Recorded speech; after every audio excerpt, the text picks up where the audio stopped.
여러분 평안하십니까? 오늘도 말씀과 함께 주님의 은혜 가운데 거하시기 바랍니다. 오늘 말씀은 고린도전서 3장입니다.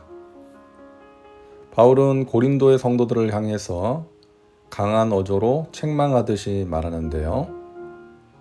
형제들아, 내가 신령한 자들을 대함과 같이 너희에게 말할 수 없어서 육신에 속한 자, 곧 그리스도 안에서 어린아이들을 대함과 같이 하노라. 바울은 고린도의 성도들을 육신에 속한 자라고 말합니다. 여기서 말하는 육신에 속한 자는 앞장에 나왔던 육에 속한 자와는 다른 단어인데요. 육에 속한 자는 예수님을 영접하지 않은 사람을 말하고, 여기서 말하는 육신에 속한 자는 예수님을 영접했지만 아직도 세상 사람과 다를 바 없이 살아가는 사람을 말합니다. 고린도 교인들이 육신에 속한 자, 곧 그리스도 안에서 어린아이와 같은 사람들이라는 것이죠. 오늘날에도 교회 안에 그런 사람들이 있습니다. 예수님을 믿음으로 거듭났지만 여전히 옛사람을 벗어버리지 못한 채 살아가는 사람들. 믿는 자답게 말씀을 따라 성령 충만한 삶을 살지 못하고 여전히 세상 지혜를 따라 자기를 앞세우며 서로 다투는 그런 사람들입니다. 바울이 고린도 교인들을 육신에 속한 자라고 그리스도 안에서 어린아이들이라고 말하는 가장 큰 이유는 그들 가운데 있었던 시기와 분쟁 때문이었습니다. 너희는 아직도 육신에 속한 자로다. 너희 가운데 시기와 분쟁이 있으니 어찌 육신에 속하여 사람을 따라 행함이 아니리요. 고린도의 교인들이 서로 시기함으로 분쟁하고 있었기 때문이었죠. 한 교회 안에서 팔을 나누고 다투는 것은 어린아이와 같은 그리스도인들이 하는 짓이지 성숙한 그리스도인이 하는 일은 아니라는 것입니다. 고린도 교인들은 무늬만 그리스도인이지 생각과 행동에 있어서는 믿지 않는 사람들과 별반 다를 바가 없었던 것입니다. 교회가 여러 파로 나뉘어 분쟁하는 것은 영에 속하지 않고 영에 의해 다스림을 받지 않는다는 증거입니다. 그러므로 분열의 핵심에 서 있는 자들은 회개해야 하고 교회의 성도들은 기도와 오래 참음으로 교회의 분열을 막아야 하는 것입니다. 교회가 분열하면 성령님은 근심하시고 사탄이 기뻐 춤출 것입니다. 바울은 고린도 교회가 바울파, 아볼로파 등으로 분열된 것을 안타까워하면서 아볼로와 자신이 어떤 존재인지를 설명합니다. 그런즉 아볼로는 무엇이며 바울은 무엇이냐? 그들은 주께서 각각 주신 대로 너희로 하여금 믿게 한 사역자들이니라. 여기서 각각 주신 대로를 직역하면 그들을 통해입니다. 하나님께서는 바울과 아볼로를 통해 고린도 교인들을 믿게 하셨죠. 아볼로나 바울은 하나님께서 들어쓰신 도구라는 것입니다. 그들은 하나님의 사역자요 종이라는 것입니다. 나는 심었고 아볼로는 물을 주었으되 오직 하나님께서 자라나게 하셨나니 그런즉 심는 이나 물 주는 이는 아무것도 아니로되 오직 자라게 하시는 이는 하나님뿐이니라. 그들이 한 일은 마치 밭에 나가 씨앗을 심는 일과 물을 주는 일에 비유할 수 있습니다. 바울은 심었고 아볼로는 물을 주었습니다. 바울은 고린도에 1년 반을 머물면서 전도하고 가르쳤습니다. 복음을 심은 것이죠.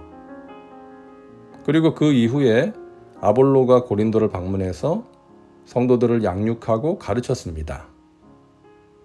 바울이 심어놓은 씨앗에 물을 준 것이죠. 중요한 것은 이 두 사람이 각자 맡은 역할을 했지만 정작 뿌린 씨앗에서 싹이 나고 자라게 하신 분은 하나님이시라는 거예요.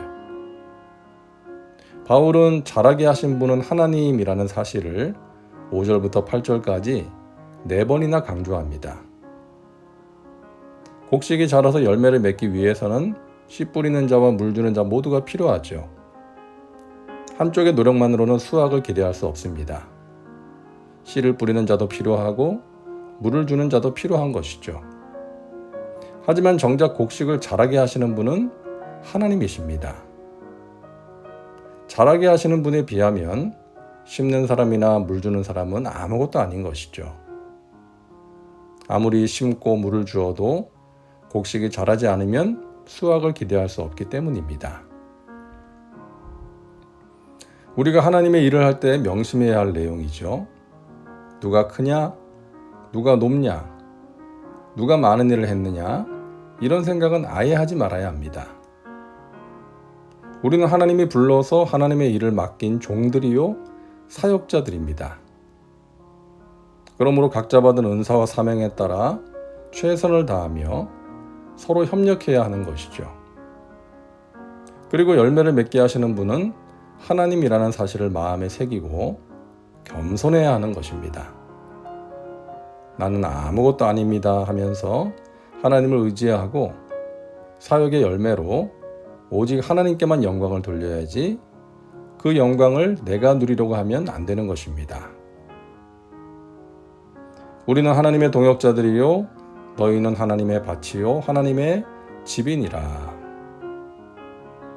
바울과 아볼로는 고린도 교회를 위해 참으로 열심히 일한 일꾼들입니다.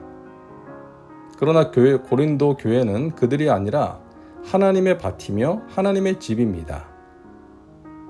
하나님이 고린도 교회의 주인이시며 두 사람은 하나님의 동역자들입니다. 동역자라는 단어의 원어는 돕는 자라는 뜻을 가지고 있어요. 그들은 하나님을 도와서 하나님의 일을 하는 사람들이라는 것이죠. 오늘날에도 간혹 보면 목회자나 평신도 지도자 가운데 교회 창립 멤버라는 이유로 또는 교회에 많은 공헌을 했다는 이유로 교회 안에서 높임을 받으려고 하거나 자신의 추종 세력과 함께 영향력을 행사하려고 하는 것을 보게 되는데요. 그것은 그 사람이 영에 속하지 않고 육신에 속했다는 것을 보여주는 증거입니다. 사랑하는 여러분, 고린도 교회를 보면서 안타까워하는 바울과 하나님의 마음을 기억하면서 우리는 무슨 일이 있어도 교회 안에서 분열과 다툼을 일으키는 그런 주역이 되어서는 안 되겠습니다. 우리는 모두가 하나님을 주인으로 모시고 살아가는 하나님의 종들이요 하나님의 동역자들입니다. 영적 어린아이가 아닌 장성한 자의 모습으로 살아가는 저와 여러분 되시기를 간절히 바랍니다. 기도합니다. 사랑과 은혜가 풍성하신 하나님, 오늘도 말씀과 함께 살게 하시니 감사합니다. 육신에 속한 자가 아닌 영에 속한 자로 살게 하옵소서. 영적 어린아이에 머물러 있지 않고 그리스도의 장성한 분량이 충만한 데까지 자라가는 저희들 되게 하옵소서. 예수님의 이름으로 기도하옵나이다. 아멘. 오늘도 말씀과 함께 은혜 가운데 거하시기 바랍니다. 여러분 사랑하고 축복합니다.